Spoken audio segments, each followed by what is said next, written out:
आखिर भारत की first quarter की जीडीपी -23.9 आ ही गई। भारत आर्थिक संकट के अंदर आ चुका है।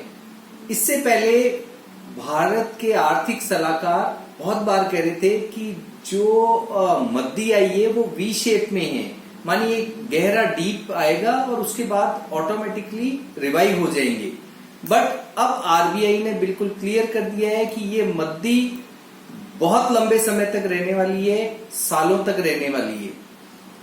दोस्तों, चाइना से जिस तरीके से ये कोरोना वायरस निकला है और चारों तरफ फैला, इसके कारण चाइना की तरफ से बहुत सारे डेवलप्ड कंट्रीज का मूड खराब था और वो बहुत सारे अपने सेटअप जो कंपनीज है वो इंडिया में लगाने वाली थी। इस तरह की खबरें आ रही थी, करीब करीब 1000 से भी ज्यादा का निवेश भारत में होगा, इस तरह की खबरें खूब चल रही थी। भारतीय उत्साह में भी थे कि ये 1000 से ज्यादा कंपनियां जब भारत में आकर के अपने निवेश करेगी तो यहाँ की आर्थिक स्थिति सुदृढ़ होगी। बट ऐसा हुआ नहीं। अब इसके कारणों में जाना ही होगा। आज हम बड़े विकट संकट में हैं, आर्थिक संकट में। इसके बहुत सारे खतरनाक परिणाम आने वाले दिनों में जनता को भी भुगतने पड़ेंगे। लेकिन इससे पहले ये जानना पड़ेगा कि ये संकट क्यों हुआ। कोरोना के पहले से कंटिन्यू जीडीपी गिर ही रही थी। कोरोना ने तो कोड में खाज का काम कर दिया है। आखिर व्यापार होता कैसे है दोस्तों, इसको भी जानने की कोशिश करेंगे। व्यापार के लिए दो बड़े स्तंभ है, एक विश्वास और दूसरा कानून, लॉ। भारत में विश्वास एक दूसरे के प्रति व्यापारियों का टूटा हुआ है और लॉ बहुत ही बड़ी लचीली अवस्था में। ये बात दुनिया के सारी ही बड़ी कंपनियां जानती है। इस बात की तरफ इशारा माइक्रोसॉफ्ट और एप्पल के सीईओ ने भी कालांतर में किया और भी बहुत सी कंपनियों के सीईओ ने कहा है कि भाई भारत के अंदर एग्रीमेंट्स एग्जीक्यूटेबल नहीं। एक चीज और समझिए कि कैश का ट्रांजैक्शन है वो किसी भी फॉर्म में हो, चाहे नकद रुपए में हो, चाहे डिजिटल फॉर्म में हो, यूपीआई ऐप के थ्रू हो, लेकिन कैश का जो ट्रांजैक्शन है उससे 10 गुना ज्यादा फ्यूचर ट्रांजैक्शन, जिसे वायदा कारोबार कहते हैं, वो होता है। इसको अगर अपन सिंपल भाषा में समझे तो यदि 1 लाख करोड़ कैश का ट्रांजैक्शन है तो उसके अगेंस्ट में 10 लाख करोड़ वायदे का ट्रांजैक्शन होगा। क्योंकि चेक और व्यापारियों का एक दूसरे पे विश्वास, ये और एग्रीमेंट्स, इन सब पे से विश्वास उठ गया है तो फिर वायदा कारोबार पे इसका सबसे ज्यादा फर्क पड़ा। वायदा कारोबार का फर्क पड़ने का मतलब 10 गुना तक लोग अपने ट्रांजैक्शन बचा के रख रहे हैं। जो नकद है, कैश ट्रांजैक्शन है, वो ही हो पा रहा है।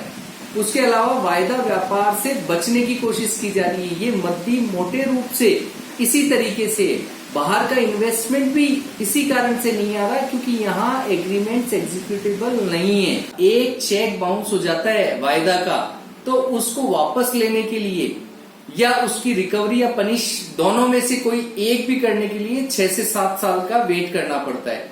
एग्रीमेंट एग्जीक्यूटेबल तो है ही नहीं। एग्रीमेंट एग्जीक्यूटेबल के लिए जो लॉ केस, जो बिजनेस सूट फाइल होता है, उसके लिए कम से कम 20 साल इंतजार करना पड़ता है जब तक एक व्यापारी की आर्थिक स्थिति बदल जाती है। यही एक मोटी वजह है। भारत सरकार को जल्द से जल्द बहुत सारे बिजनेस लॉ को बदलना ही होगा।